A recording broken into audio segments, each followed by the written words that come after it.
Hey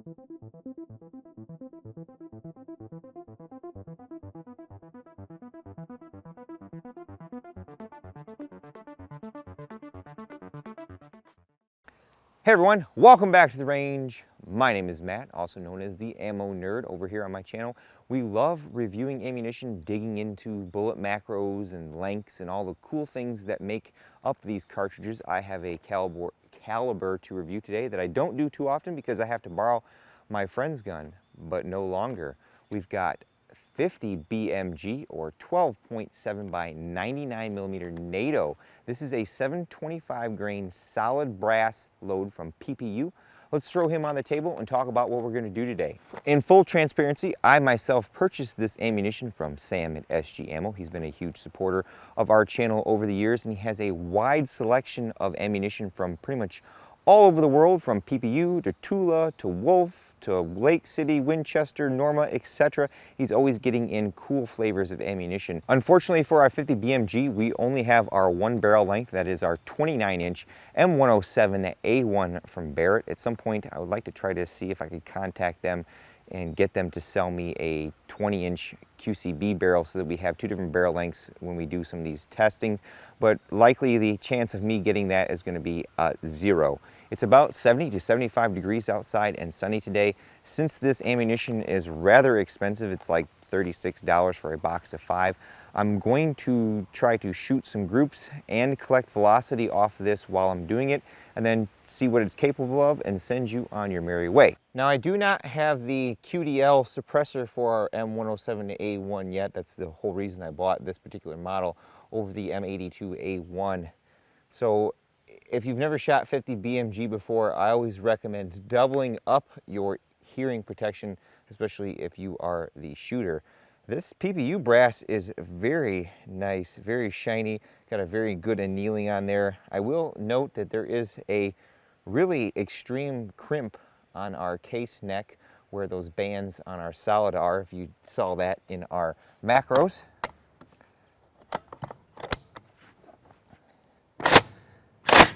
Got a Vortex Viper PST 5-25 on here. Got our Proconopal Digital DLX. If I forgot to mention in the opening, I'd like to thank Recoil Gunworks. They helped me secure this particular Barrett, which is not easy to do.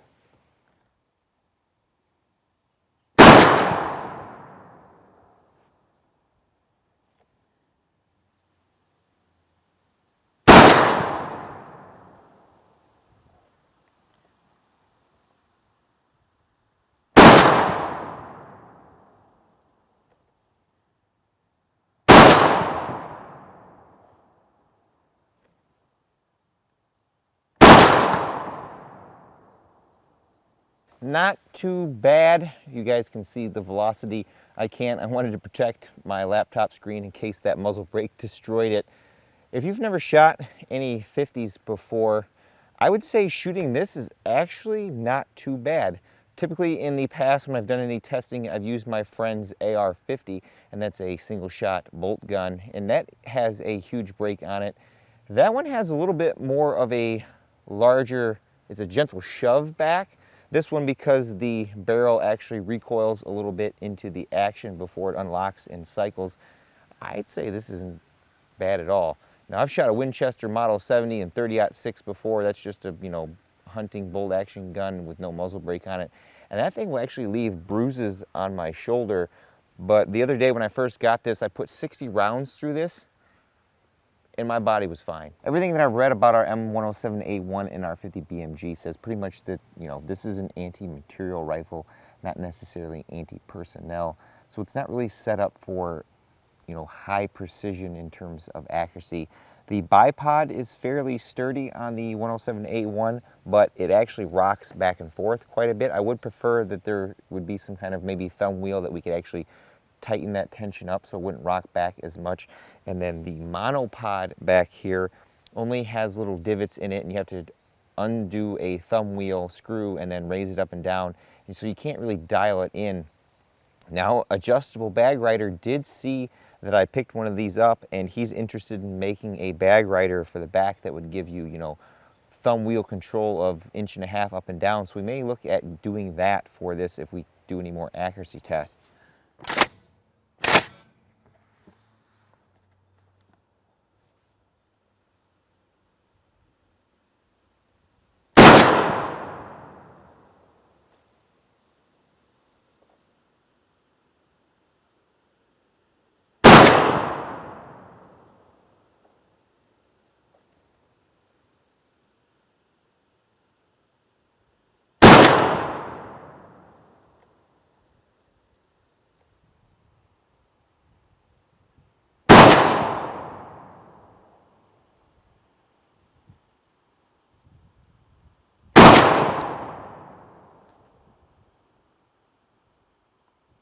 Color me impressed. 1.148 inches at 100 yards. I know you're all gonna murder me. It's a 50 BMG.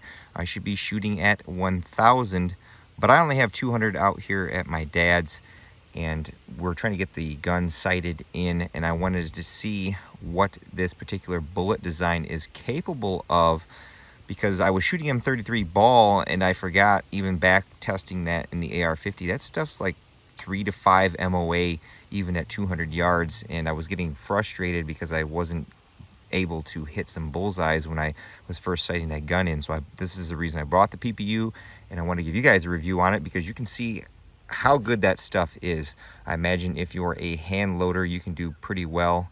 And I need to test the Hornady AMAX at some point as well, because I read that that is very accurate.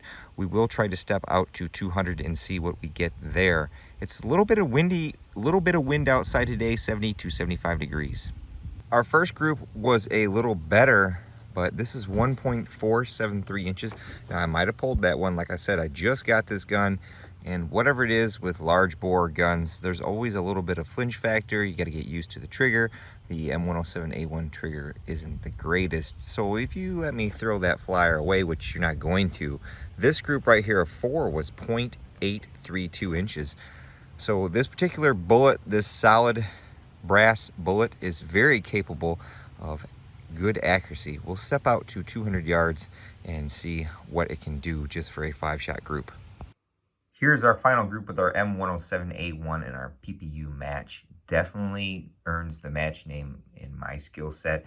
I might have pulled that one, but 2.096 inches at 200 yards.